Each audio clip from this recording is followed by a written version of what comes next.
Sungai Yangtze dan beberapa sungai lainnya meluap. Tanah longsor yang diakibatkan gerusan banjir membuat aliran air di sungai-sungai itu menjadi terhambat. Banjir di kota Loknan, Provinsi Gansu memaksa 48 orang mengungsi ke atap-atap rumah mereka. Sementara di provinsi tetangganya, Sichuan, untuk kali pertama pihak berwenang menetapkan siaga banjir tertinggi. Banjir menenggelamkan telapak kaki patung Buddha Leshan yang menjulang setinggi 71 meter.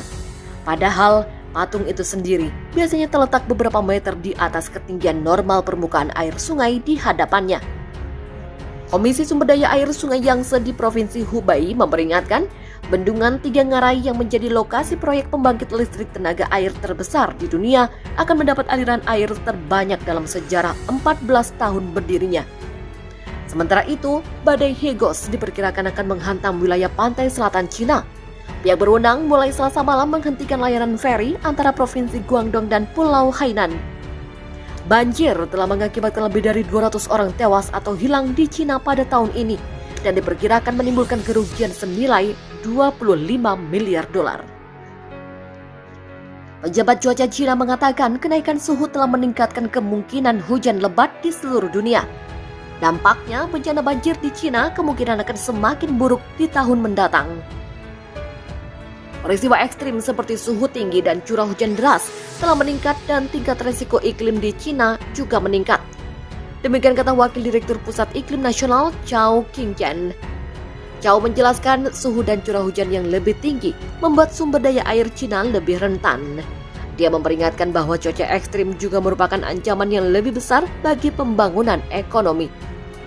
Pada bulan lalu, Provinsi Henan di Cina Tengah mengalami badai hujan terburuk dalam sejarah. Sebanyak 19 stasiun pemantauan cuaca negara bagian mencatat curah hujan harian tertinggi yang pernah ada. Banjir tersebut menewaskan lebih dari 300 orang, sebagian besar di ibu kota Provinsi Zhengzhou.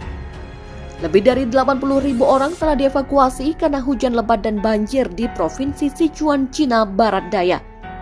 Media pemerintah melaporkan pada Senin, ketinggian air di sungai-sungai besar di provinsi itu berada di atas tingkat peringatan akibat hujan deras sejak Jumat hingga Minggu. Menurut kantor berita resmi Cina, salah satu waduk di kota Daosu juga melebihi batas banjir sebesar 2,2 meter. Lebih dari 440.000 orang terkena dampak banjir di 6 kota di seluruh provinsi.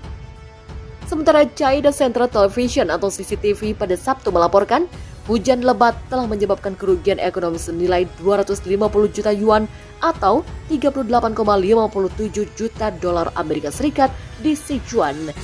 Sebanyak 45 rumah hancur dan 118 lainnya rusak parah. Cina kerap dilanda hujan lebat selama musim panas. Namun para ahli telah memperingatkan ketahanan di setiap kota yang terdampak banjir harus ditingkatkan karena kerap terjadi cuaca ekstrim. Tiongkok masih akan mengalami curah hujan yang tinggi selama 10 hari ke depan sesuai dengan ramalan cuaca otoritas berwenang. Berdasarkan itu, banjir besar diprediksi akan semakin meluas. Tiongkok bagian utara juga akan ikut terdampak. Dilansir dari Nikkei Asian Review, ketika hujan diperkirakan akan bergerak ke utara, pihak berwenang di Xiaogan New Area dan Boding, selatan Beijing, memperkuat langkah-langkah pengendalian banjir. Hal ini sesuai laporan media pemerintah Xinhua. Wilayah Xiaogan adalah salah satu daerah pengembangan pusat ekonomi utama yang dipromosikan dan dirintis oleh pemerintah Presiden Xi Jinping.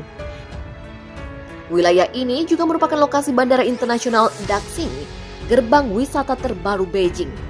Para ekonom telah mengkhawatirkan dampak banjir akan menyulitkan pemulihan ekonomi negara itu. Tiongkok memproyeksikan akan ada hambatan pada kegiatan investasi kuartal saat ini. Pemerintah diperkirakan akan mengumumkan data ekonomi untuk kuartal April hingga Juni pada Kamis mendatang. Banyak analis berharap pertumbuhan bisa bangkit setelah kontraksi 6,8% pada kuartal pertama. Tiongkok pada Rabu memperingatkan masyarakat bahwa curah hujan akan tinggi selama 10 hari ke depan. Sampai saat ini, ketinggian air di lembah Sungai Yangtze tetap di atas batas peringatan. Musibah banjir semakin merusak pemulihan ekonomi setelah pandemi COVID-19 di Cina. Hujan deras diperkirakan terjadi di Sichuan dan Anhui di wilayah tengah Tiongkok selama beberapa hari ke depan sebelum menuju utara ibu kota Beijing. Sungai Yangtze yang terpanjang di Tiongkok mengalir melalui wilayah tengah negara itu. Di sanalah bendungan Tiga Ngarai juga berada. Beberapa warga di sana baru-baru ini mengkhawatirkan kapasitas bendungan untuk mengatasi jumlah air yang berlebih. Video yang beredar di media sosial menunjukkan banyak wilayah di Wuhan, salah satu kota di lembah Sungai Yangtze di hilir bendungan, juga terdampak banjir. Permukaan air di kota itu tercatat 28,47 meter pada Rabu, di atas batas peringatan 27,50 meter. Sejak Juni, curah hujan rata-rata nasional di Tiongkok adalah 172,7 mm atau 12% lebih tinggi dari periode yang sama tahun lalu. Tiongkok mengalami beberapa kali bencana serius yang disebabkan oleh banjir yang terpusat di sekitar Sungai Yangtze, yakni pada tahun 1998 dan 2016. Pihak berwenang mengatakan bahwa catatan hujan di lembah sungai sejak awal musim hujan bulan lalu mencapai 600 mm, lebih tinggi dari level tahun 2016 yakni 580 mm. Namun masih di bawah 700 mm yang tercatat pada tahun 1998 silam. Banjir di sekitar distrik dekat danau terbesar di negara itu juga telah membuat kerusakan dalam beberapa hari terakhir. Tiongkok harus menyelamatkan 6,4 juta orang. Sebelumnya 38 juta orang telah dievakuasi di seluruh Tiongkok. Pantai timur Cina bersiap menghadapi topan besar hanya beberapa hari setelah banjir mematikan melanda sebagian negara itu.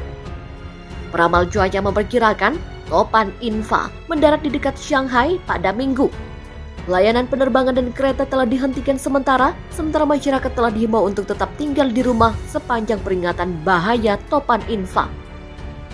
Melansir dari BBC, diperkirakan Infa akan membawa angin yang merusak, gelombang air laut yang ganas, serta banjir. Puluhan kapal juga telah dievakuasi dari pelabuhan yang sibuk di selatan Shanghai. Dalam periode sejarahnya, topan Infa menyebabkan kerusakan yang luas dan membunuh setidaknya 58 orang di Cina Tengah.